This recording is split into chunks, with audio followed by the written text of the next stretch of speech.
तथा मित्रों, एमएसएमई और इस सेक्टर के विकास पर केंद्रित इस महत्वपूर्ण कॉन्क्लेव में आकर मुझे Jammu Kashmir industries and commerce department इस अत्यंत महत्वपूर्ण कॉन्क्लेव से जुड़ा हुआ है। एमएसएमई के विकास को एक नए स्तर पर ले जाने के लिए जम्मू कश्मीर प्रशासन की प्रतिबद्धता और दृढ़ संकल्प को भी दर्शाता है।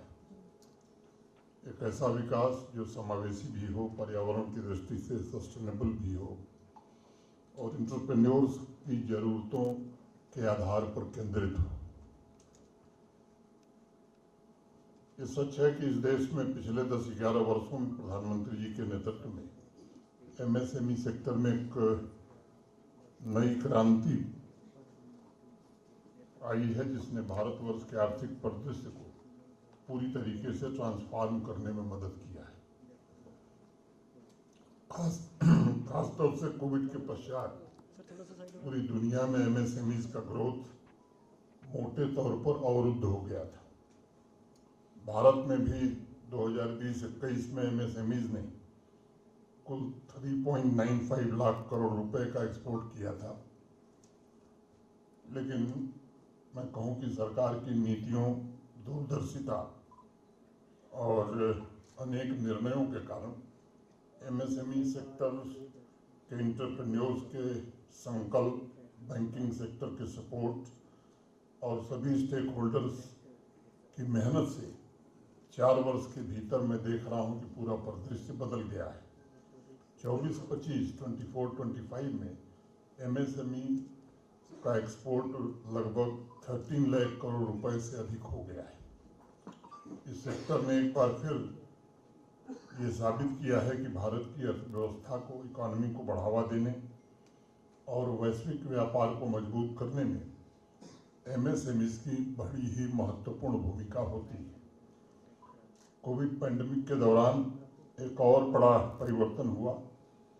19-20, 19-20 तक एक्सपोर्ट करने वाली एमएसएमईज यूनिट्स की संख्या लगभग 52,000 हुआ करती थी, लेकिन मई 2024 में जो सर्वे हुआ तो एक्सपोर्ट करने वाली एमएसएमईज की कुल संख्या आज इस देश में बढ़कर 1,73,000 करोड़, 1,73,000 से ज़्यादा हो गई है। ये आंकड़ा भी इस बात का संकेत है कि ग्लोबल ट्रेड में भारत का प्रभाव और भारत की हिस्सेदारी ये दोनों बढ़ रही हैं। क्योंकि एमएसएमई से जुड़े एंटरप्रेन्योर्स यहाँ मौजूद हैं, इसलिए विशेष रूप से उनका ध्यान इस बात पर आकृष्ट करना चाहूँगा कि बिजनेस में ट्रांसफॉर्मेशन और अपग्रेडेशन का एक बड़ा लक्ष्य ये भी होता है कि इंटरप्राइजेज का अपग्रेडेशन भी हो, माइक्रो और स्मॉल यूनिट को मीडियम इंटरप्राइज बनाने में मदद भी दी जाए। और इस दिशा में भारत सरकार के मार्गदर्शन में जो काम हुए हैं, नई नीतियां और कई इंटरवेंशंस ऐसे किए गए हैं जिससे वो स्केल अप किए जा सके। आपको जानकर हैरानी भी होगी और प्रसन्नता भी होगी, पिछले 5 वर्षों में 6,142 6,142 माइक्रो इंटरप्राइजेज मीडियम इंटरप्राइजेज में बदल गए हैं तथा 43,840 स्मॉल इंटरप्राइजेज आज मीडियम इंटरप्राइजेज के रूप में स्केल अप हुए हैं। ये आंकड़ा भी इंगित करता है कि इंटरप्राइजेज में अवसरों के साथ साथ आगे बढ़ने और परिवर्तन की एक नए प्रकार की प्रतिस्पर्धा, जो भारत की इकोनॉमी के लिए बहुत ही अच्छी बात है, शुभ संकेत है, प्रारंभ हो गई। अगर 23-24 के कुल एक्सपोर्ट को देखा जाए तो उसमें एमएसएमई प्रोडक्ट्स का हिस्सा लगभग 45.73% रहा है। और मैं उम्मीद करता हूं कि जब 31 मार्च को इस फाइनेंशियल ईयर की रिपोर्ट आएगी तो मुझे पक्के तौर पर यकीन है कि ये आंकड़ा जो है इस रिकॉर्ड को भी जरूर क्रॉस करेगा।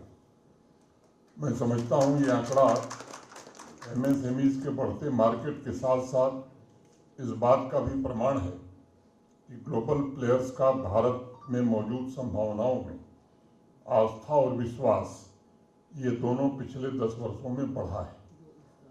ग्लोबल साउथ और ग्लोबल नॉर्थ में तमाम अनिश्चितताओं के बीच भारत वैश्विक जगत के लिए एक आशा की किरण के रूप में दिखाई पड़ रहा है। आप देख रहे हैं अभी पिछले एक हफ्ते से ग्लोबल फाइनेंशियल सिस्टम में जिस प्रकार की उथल पुथल चल रही है, उसमें भी सबसे तेजी से बढ़ रही अर्थव्यवस्था के कारण विश्व की बड़ी से बड़ी इकॉनमी आज भारत की ओर देख रही है। ऐसी स्थिति में एमएसएमईज के ऊपर दोहरी जिम्मेदारी है। सबसे पहले वैश्विक प्रतिस्पर्धा के लिए एमएसएमईज को टेक्नोलॉजी एडॉप्शन पर आपसे चर्चा की है। पिछले 4-5 वर्षों की यात्रा पर अगर कोई नज़र डालेगा तो मुझे लगता है कि उसे जरूर ये बात समझ में आएगी कि जिस तरह की चुनौती यहाँ थी, उस चुनौती से रास्ता बनाना ये कठिन काम था, लेकिन सभी साथियों ने मिलकर के रास्ते बनाए हैं और मैं कह सकता हूँ कि उसका असर दिखाई पड़ रहा है। स्वाभाविक रूप से एंटरप्रेन्योरशिप का कल्चर बहुत ही कम था। अगर मैं कहूँ कि नदारत था तो कोई अतिशयोक्ति नहीं है, और इसलिए इंटरप्राइजेस का इकोसिस्टम बड़ा ही सीमित दायरे में सिमटा हुआ था। आप स्वयं इस बात से अंदाज़ा लगा सकते हैं कि लंबे कालखंड में जो इन्वेस्टमेंट था प्राइवेट सेक्टर का, वो बड़ा सीमित था। युवा एंटरप्रेन्योर बनने के बजाय सरकारी नौकरी ढूंढना होगा और इनोवेशन को भी बढ़ावा देने की ज़रूरत होगी। दूसरी बात मुझे समझ में आती है कि मैनेजमेंट और स्किल पर भी ध्यान हमें ज़्यादा देना होगा, ताकि टेक्नोलॉजी अपग्रेडेशन और इनोवेशन कल्चर को सही तरीके से एमएसएमईज के ग्रोथ के लिए उपयोग में लाया जा सके या नियंत्रित किया जा सके। मैं जानता हूं कि अलग अलग स्टेट तथा अलग अलग यूटीज़ में इंटरप्रेन्योर्स के लिए विभिन्न तरह की चुनौतियां भी हैं, लेकिन सामाजिक, भौगोलिक और आर्थिक भिन्नताओं के बावजूद कुछ समस्याएं ऐसी हैं जो हर जगह हैं और एक तरह से मैं कहूँ कि कॉमन है।